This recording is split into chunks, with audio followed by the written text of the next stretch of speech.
My name is Brooke, and I've always seen myself as the epitome of a devoted wife and a passionate drama teacher. My husband, Michael, is a kind-hearted man who works as a software developer, often lost in his world of codes and algorithms. We share our home with Leo, our loyal and affectionate golden retriever, who has been part of our family for years. Our life together was from the outside picture perfect, but beneath the surface there were undercurrents of dissatisfaction and loneliness that I hadn't fully acknowledged until recently.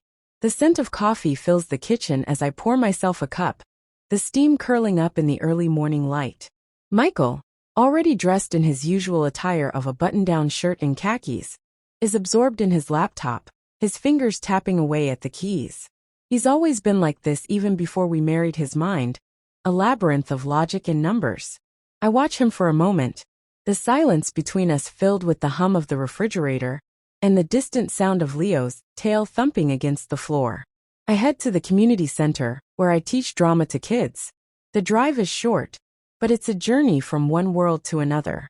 The community center, with its vibrant murals and echoing halls, is where I feel most alive here. I'm not just Brooke the wife, I'm the director, the mentor, the one who shapes young minds and dreams. Today we're working on The Tempest, and the kids are buzzing with excitement, their voices echoing through the auditorium. As I guide them through their lines, I can't help but reflect on my own life. It's like directing a play where the script has gone awry, the dissatisfaction, the loneliness. It's been creeping up on me like a shadow. I've been too busy to notice Michael and I. We've been together for over a decade, and somewhere along the way, our connection frayed. It's not that he's a bad husband, he's just absent. Absent in the way that matters most in emotional space where we once thrived. The rehearsal goes well, the children's enthusiasm infectious. I watch them, their faces alight with the joy of performance. And I wonder when I lost that spark in my own life. When did the routine become a rut? After the session, I sit in the quiet of my office, the walls lined with posters of past productions. My phone buzzes, a message from Michael running late at work. Don't wait up. It's a familiar message, one that's become too common. I sigh, feeling the weight of our unspoken issues settle around me like a heavy cloak. Leo, sensing my mood, nudges his head under my hand, his big brown eyes looking up at me with that unconditional love only a cute dog can give. I stroke his fur, finding comfort in his presence. He's been my confidant, my silent partner in this marriage that feels more like a performance every day. The drive home is quiet, the radio off, my thoughts, my only company. I pull into our driveway, the house dark. Except for the porch light Michael left on inside, the house feels empty, the silence deafening. I pour another cup of coffee, now cold, and sit at the kitchen table, staring at the clock. It's in these moments of solitude that the undercurrents of my life become currents, pulling me into depths I've avoided. I think about the times Michael and I would talk for hours about everything and nothing. How we'd laugh over silly things, how we dream together now. Our conversations are brief, functional, devoid of the depth we once shared. Leo rests his head on my lap, and I look down at him, his eyes reflecting a sadness I've been trying to ignore. What do you think, boy? I whisper, my voice barely above a breath. Is this what love becomes? A series of missed connections and silent dinners. The night stretches on and I find myself wandering through our home, touching the frames of our wedding photos, the books we've read together, the couch where we'd cuddle. Each item feels like a relic from a life that's slipping away. I sit on the edge of our bed, the one we've shared for years now, feeling more like a divide than a union. The sheets are cold, the space beside me empty. It's here in this quiet that the realization hits me like a wave. What if the perfect life we've built is just a facade? What if beneath the surface there's a story of infidelity, not of passion but of neglect? The thought is like a seed planting itself in my mind, growing with each passing second. I remember the late nights Michael's been working, the unexplained absences, the distance that's grown between us. Could there be someone else? The idea feels like a betrayal, not just of our vows, but of the life we've built together. Leo, ever the sentinel, watches me, his tail no longer thumping. He senses the shift, the storm brewing within me. I stand, my decision made. I need to know, to confront the shadow that's been lurking in our marriage. I'll start by checking his phone, his emails, anything that might give me a clue. It's not something I'm proud of, but the need to understand to find some truth in this sea of doubt is overwhelming. As I make my way to Michael's study, the house feels different, like the set of a play where the actors have forgotten their lines. The script of our life, once so clear, now seems full of rewrites and improvisations. I sit at his desk, the glow of his computer screen, casting shadows across the room. My heart pounds in my C********T, each beat a drum of dread and determination. This isn't just about finding evidence of infidelity. It's about reclaiming my narrative, about understanding where story went wrong. And as I open his email, I brace myself for the truth, whatever it might be, knowing that the next act of our life together is about to begin one chilly autumn afternoon. As the leaves began to turn, I found myself alone at the community center. Michael was away on a business trip, and I had decided to use the quiet time to work on a new play script. Leo was with me, his presence comforting. As always, the center was unusually empty, the usual bustle replaced by an eerie silence. I set up in a small secluded room, often used for private rehearsals, where the light filtered through a dusty window, casting long shadows as I scribbled notes. Leo lay at my feet, his warm body a stark contrast to the cold floor.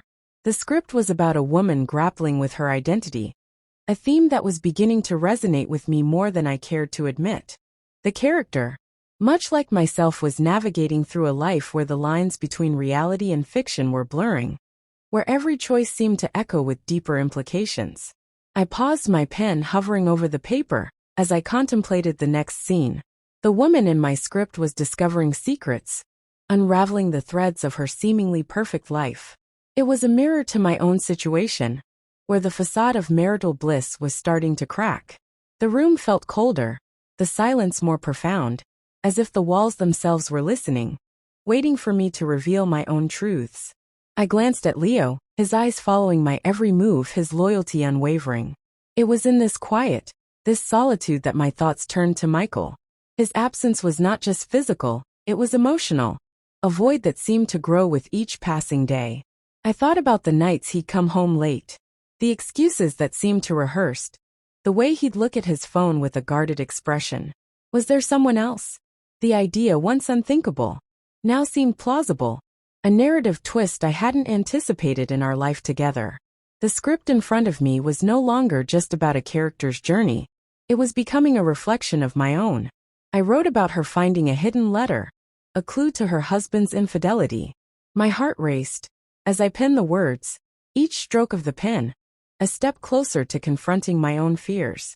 Leo shifted his head, now resting on my lap, his gaze intense, as if he understood the turmoil within me. What do you think, Leo? I whispered, my voice barely above a breath. Is this what our life has become? A script where the plot twists are too painful to bear. The room seemed to close in around me, the shadows lengthening. As the afternoon waned, I stood up. My decision made. I needed to know, to find out if my script was mirroring reality, or if it was just my own paranoia. Scripting a drama where none existed. I walked over to Michael's study, the room where he spent countless hours lost in his work. The door creaked as I opened it, the sound echoing in the quiet house. His desk was neat, almost too orderly, as if hiding something beneath its surface. I sat down, the chair, cold against my back, and turned on his computer. The screen flickered to life, casting a blue glow over the room. My fingers trembled as I navigated to his email, the cursor blinking like a heartbeat. Each click felt like a betrayal, not just of our vows, but of the trust we had built over years. I scrolled through his inbox, looking for anything out of the ordinary. There were work emails, some from colleagues, others from clients, but nothing that screamed infidelity. Yet there was an email from an unknown sender, the subject lines simply reading thoughts on us. My heart sank as I opened it. The message was brief, almost cryptic, but the tone was unmistakable. It spoke of shared moments, of laughter, of a connection that seemed to be missing from our own marriage.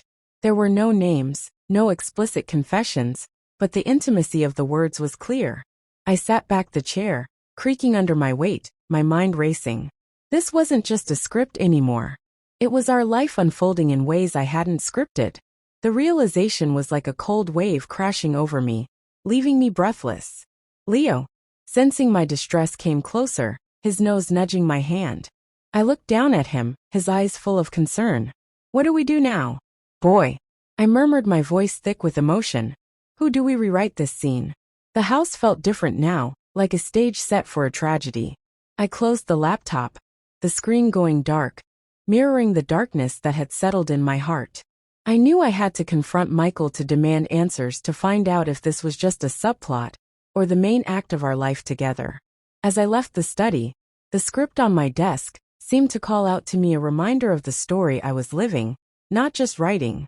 The lines between reality and fiction had indeed blurred, and I was now the protagonist in a drama I never wanted to star in. The night stretched on the silence of the house, now a heavy cloak around me. I sat in the living room, the script in my lap, Leo by my side, waiting for Michael to return, waiting for the next act to begin. Hours passed, and the script took a turn towards the exploration of forbidden desires. As I delved deeper into the character's psyche, something within me shifted. The isolation, the quiet, the script. It all seemed to conspire against my usual restraint. Leo, sensing my agitation, moved closer, his head resting on my lap in a moment of what I can only describe as a lapse in judgment. Driven by a cocktail of loneliness and the intense emotional journey of my character, I crossed a line I never thought I would. The act was brief, confusing, and immediately followed by a wave of regret and self-loathing. I sat there, stunned at what had just transpired. The script, now a silent witness to my betrayal? What would happen if Michael found out? I couldn't shake the image of Michael's face. The disappointment, the betrayal. My mind raced with scenarios, each one more devastating than the last. Would he leave? Would he forgive? The weight of my actions pressed down on me, each second stretching into an eternity of guilt. Leo, ever perceptive, seemed to sense my turmoil.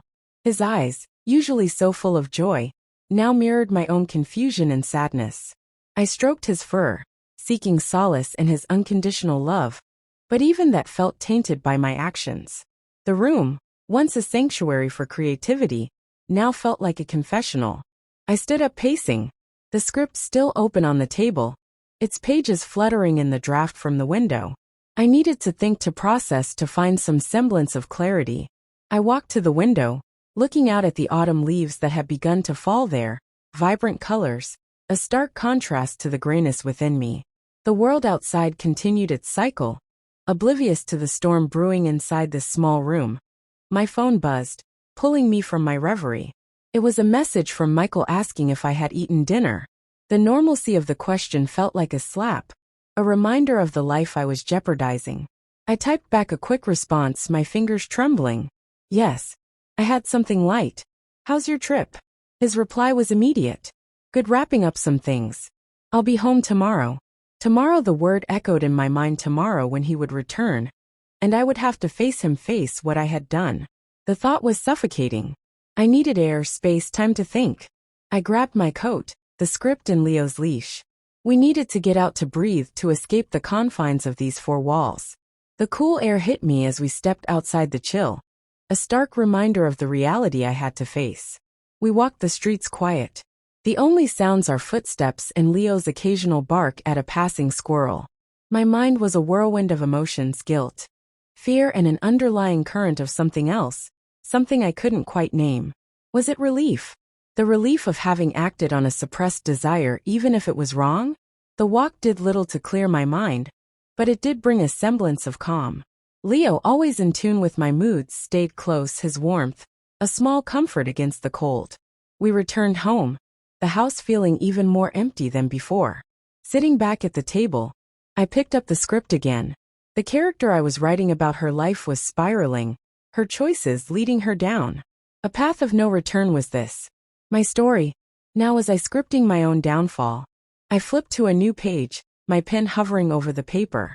I wrote not about the character, but about me, about the loneliness, the neglect, the moment of weakness. It wasn't just a script, it was a confession, a way to external the chaos within. As the night deepened, I continued to write, pouring out my fears, my desires, my regrets. Each word felt like a step towards understanding, towards perhaps forgiving myself. But the question remained, could Michael ever forgive me? The script was no longer just a play. It had become a mirror, reflecting not just the character's journey but mine. And as I wrote, I realized that this was not just about infidelity or betrayal. It was about seeking connection, about the human need for intimacy, for understanding, for being seen. I paused, my pen resting on the paper. The house was silent, the only sound, the soft breathing of Leo beside me. I looked at him, his eyes now closed in sleep, and I whispered, "What do we do now?" Boy. The script lay open, the pages filled with my heart's confessions. Tomorrow Michael would return, and with him the next act of our life together would begin. But tonight, in this quiet with Leo by my side, I was alone with my thoughts, my script, and the daunting task of facing the consequences of my actions. The days following were a blur of guilt and fear. I avoided Michael's calls, claiming I was overwhelmed with work. Leo, perhaps sensing my distress, became more clingy, his presence a constant reminder of my indiscretion. I tried to bury myself in my work, but every rehearsal, every line spoken by my students, echoed the turmoil within me. One evening, as I was about to leave the community center, I ran into Mrs. Thompson, the center's manager. She mentioned seeing Leo and me in the rehearsal room, her words innocent, but to me they felt like an accusation. My heart raced as I realized the potential for my secret to be exposed. Could this be the beginning of the end? I managed a weak smile, nodding as if everything was fine. But inside my mind was racing. Mrs. Thompson's casual observation felt like a spotlight. On my darkest moment, I hurried out the cold air, hitting my face like a slap. Reminder of the reality I had to face at home. The house was quiet, too quiet. Leo followed me, his tail no longer wagging with its usual enthusiasm. I sat at the kitchen table, the same place where I had pored over Michael's emails, now feeling like a judge's bench where I was the accused. The script I had been working on lay beside me, its pages filled with confessions and fears, a tangible record of my betrayal. I couldn't shake the image of Michael's face when he would find out. The disappointment, the hurt, it would be unbearable. I wondered if he would leave, if he could ever forgive me. The weight of my actions pressed down on me each second, stretching into an eternity of guilt. The next day I went through the motions at work. My students' performance is a stark contrast to the drama unfolding in my personal life. Their innocence, their passion for the stage. It all seemed to mock my own tangled narrative. I couldn't focus, my thoughts drifting back to the script, to the moment of weakness, to the email from the unknown sender. When the day ended, I returned home, the script still clutched in my hand. Leo greeted me with a soft whine, his eyes searching mine for some sign of normalcy. I sat on the couch, the script open on my lap, reading over the lines I had written about my character's descent into a forbidden affair. Each word felt like a confession, a self-indictment. The doorbell rang, startling both Leo and me. It was Michael, back from his trip earlier than expected. My heart leapt into my throat as I opened the door. His smile was warm, his eyes tired but happy to see me. "Hey, I thought I'd surprise you," he said, stepping inside, his arms open for a hug. I hugged him back, the script hidden behind me, my mind racing. "You did." I managed my voice, a mix of relief and dread. We sat down, Michael talking about his trip, the meetings, the colleagues. His voice was a distant hum. As I nodded my thoughts elsewhere, he paused, looking at me with concern. "You seem off, Brooke. Everything okay?" I swallowed hard, the script burning a hole in my conscience, just a lot on my mind. "At the play," I lied, the words tasting bitter. He nodded, accepting my excuse, but his eyes lingered on me, searching. "I missed you," he said, his hand reaching for mine. The touch was like a brand marking me with the weight of my guilt. I pulled my hand away gently under the pretense of needing to get something from the kitchen. Leo followed me, his presence a silent accusation in the kitchen. I leaned against the counter, my breath shallow, the script. My confession was still on the couch, a ticking time bomb. I needed to tell him to come clean, but the words wouldn't form. Back in the living room, Michael had picked up the script, flipping through it casually. My heart stopped. "This is new," he commented, looking up at me with a curious smile. I nodded, my throat tight. "Yet just something I've been working on." It's intense, he chuckled.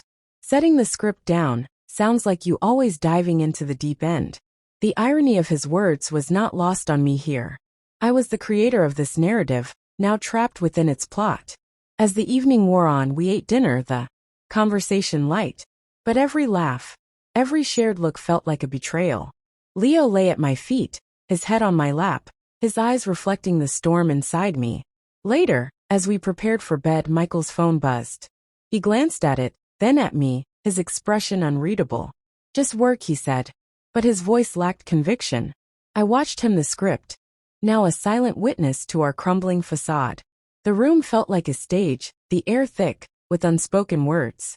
I lay beside him, the space between us vast, filled with secrets and lies. The night stretched on sleep, elusive. My mind replayed the scene at the community center. Mrs. Thompson's words, the script, Michael's return. Each moment was a step closer to the inevitable confrontation. I turned to look at Michael, his face peaceful in sleep, unaware of the storm brewing within me. I whispered into the darkness. I'm sorry, Michael. I'm so sorry. The script lay on the nightstand, its pages whispering of betrayal and longing. Tomorrow I would have to face the truth, to rewrite our story, or perhaps to end it. But tonight, in the quiet with Leo by my side, I was alone with my thoughts, my script, and the daunting task of facing the consequences of my actions. I sat there, the room feeling like a stage set for a tragedy, the script in my lap, Leo by my side, waiting for Michael to return. Waiting for the next act to begin. The confrontation came sooner than expected. Michael returned from his trip, and his first question was about Leo's behavior. Noting he seemed off, the room felt smaller, the air thicker as I tried to deflect. But Michael, with his analytical mind, pieced together my evasiveness, the late nights, and the change in Leo.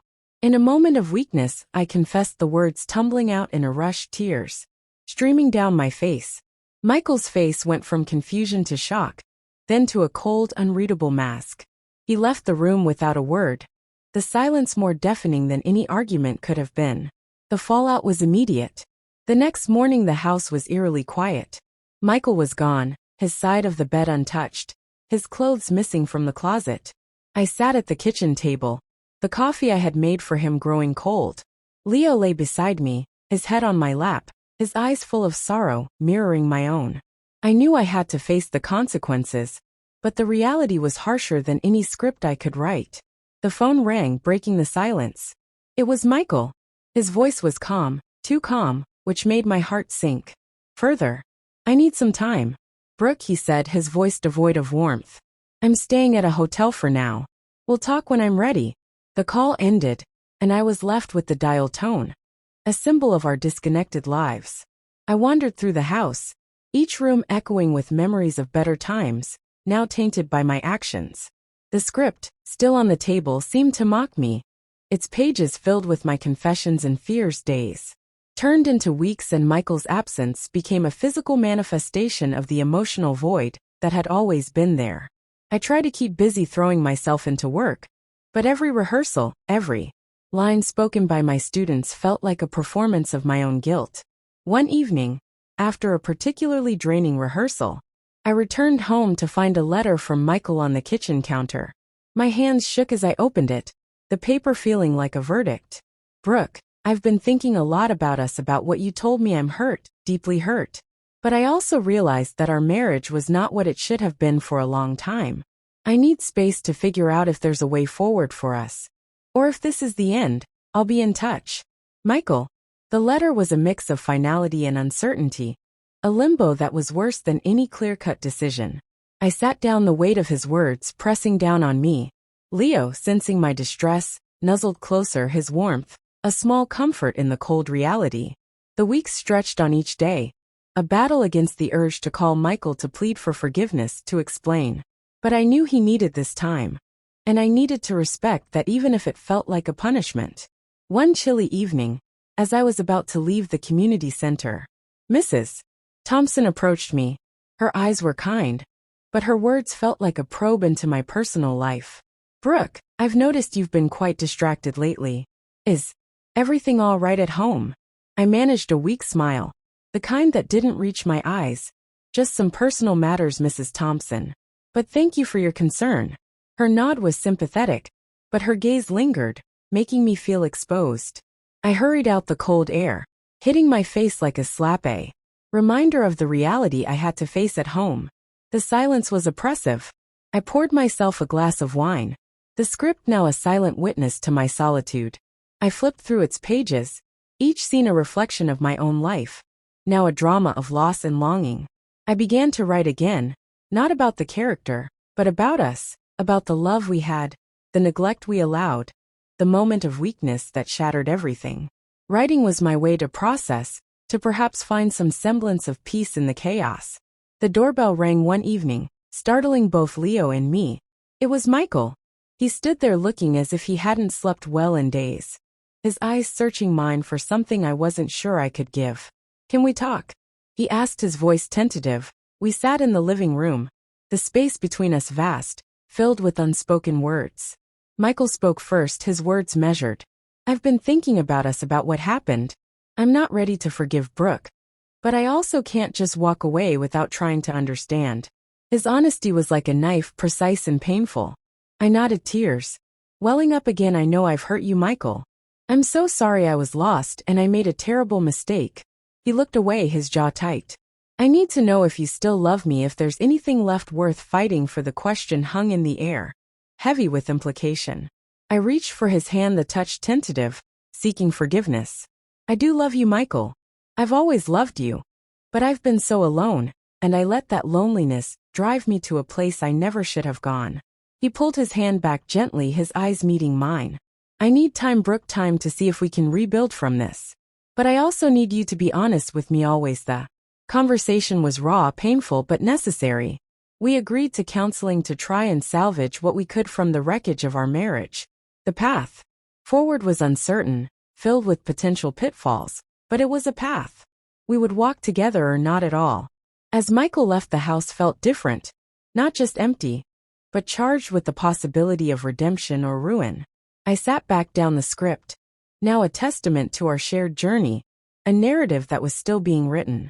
Leo, ever the sentinel, watched me, his tail no longer thumping. He sensed the shift, the storm that had passed, and the uncertain calm that followed. I whispered to him, my voice barely above a breath. "What do we do now? Boy, how do we rewrite this scene?" The night stretched on the silence of the house, now a heavy cloak around me.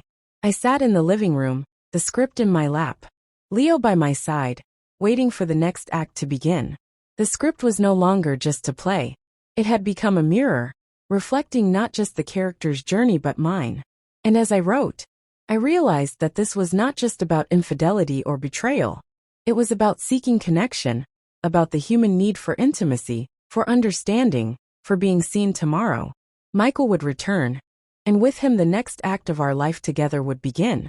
But tonight, in this quiet, with Leo by my side, I was alone with my thoughts, my script, and the daunting task of facing the consequences of my actions. In the weeks that followed, our home became a battleground of silence and unspoken accusations. Michael moved into the guest room, and Leo, sensing the tension, often lay at the threshold as if guarding the remnants of our once happy family. The air was thick with the weight of our shared history, now tainted by betrayal and mistrust. I sought therapy, trying to understand my actions, to find some semblance of peace or forgiveness within myself. Each session was like peeling back layers of my psyche, revealing the loneliness and neglect that had driven me to that moment of weakness. The therapist's office, with its soft lighting and the scent of lavender, was a stark contrast to the cold, sterile environment of our home.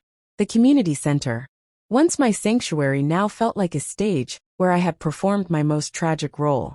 I resigned, unable to face the whispers or the memories.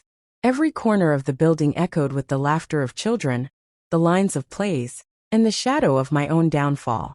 The vibrant murals seemed to mock me, they colors too bright for the grayness within.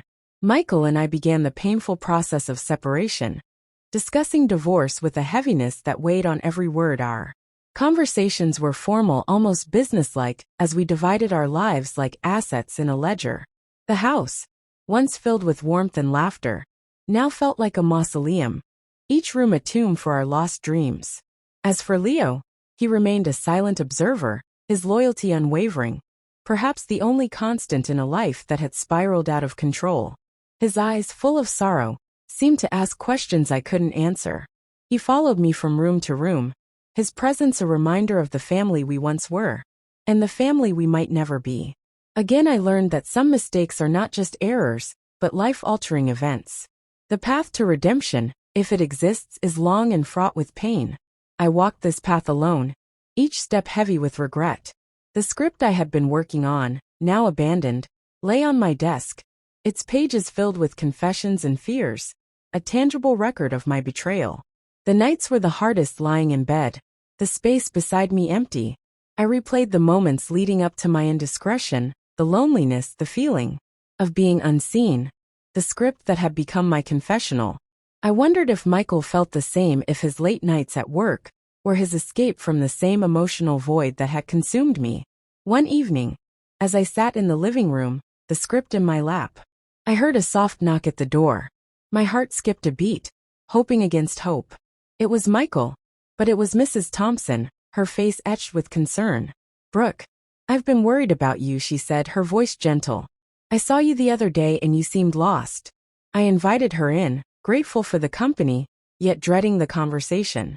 She sat across from me, her eyes scanning the room, perhaps looking for signs of life or signs of its absence.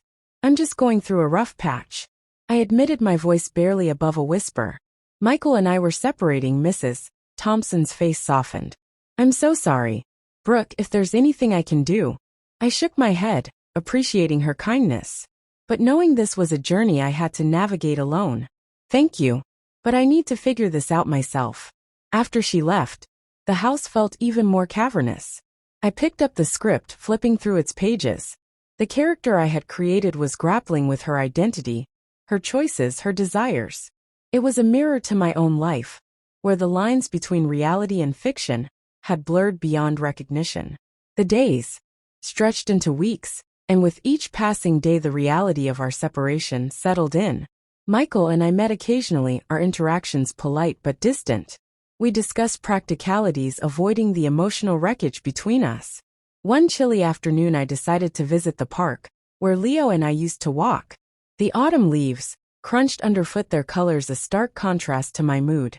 Leo bounded ahead, his tail wagging, a brief moment of normalcy in our altered world. Sitting on a bench, I watched him play, his joy a painful reminder of what we had lost. A couple walked by hand in hand, their laughter cutting through the silence. I envied their connection, their ease with each other, something Michael and I had lost long before my betrayal. The park, with its families and children, was a stark reminder of the life I had envisioned, but now seemed out of reach. I wondered if Michael was seeking solace in someone else's arms, if he had found what he was missing in our marriage. The thought was like a knife twisting in the wound of my guilt. Returning home, I found another letter from Michael. This one was different, less formal, more personal. "Brooke, I've been thinking a lot about us, about what we had and what we've lost. I'm not ready to give up on us yet. I want to try counseling to see if there's a way back. I miss you and I miss what we were. Let me know if you're willing to try. Michael." The letter was a beacon of hope in the darkness. I sat with it for a long time, Leo by my side, his head on my lap. The decision was monumental, not just for me, but for our future, whatever might hold. I wrote back, my hand trembling as I penned my response. "Michael, I'm willing to try. I know I've hurt you deeply, and I'm sorry. I want to rebuild if you'll let me. Brooke." Sending that letter felt like stepping onto a stage for a performance where the outcome was uncertain. But it was a step towards redemption, towards understanding, towards perhaps finding a new normal. As the days passed, I prepared for our first counseling session. The script, now a symbol of my journey, remained on my desk, its pages a testament to my fall and my hope for rise. Each word I had written was a step towards understanding myself, my desires, and the consequences of my actions. The night before the session I sat with Leo, his warmth, a small comfort in the cold reality. I whispered to him, "What do we do now? Boy, how do we rewrite this scene?" The house was silent, the only sound, the soft breathing of Leo beside me. Tomorrow Michael would return, not just to our home, but to our shared narrative. and with him the next act of our life together would begin. But tonight, in this quiet with Leo by my side, I was alone with my thoughts, my script, and the daunting task of facing the consequences of my actions. Would Brooke ever find her way back to normalcy? Or was this the new normal? Don't forget to subscribe, like, and comment. If you enjoyed this story, this will help us create more engaging stories for you.